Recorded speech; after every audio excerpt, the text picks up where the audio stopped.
In this video, we will show you how to customize the glances on a vívoactive 5 smartwatch.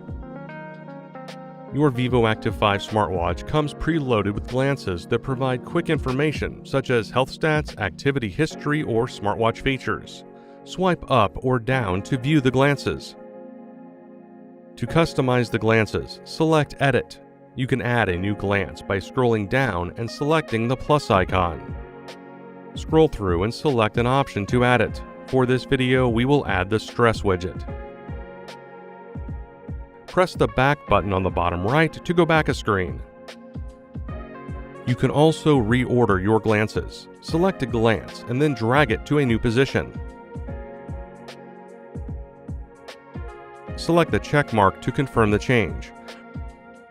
Press the back button to get back to your glances. Finally, you can remove a glance from your widget loop list. Note, removing a glance does not disable the watch from recording that data. To remove a glance, scroll down and select Edit.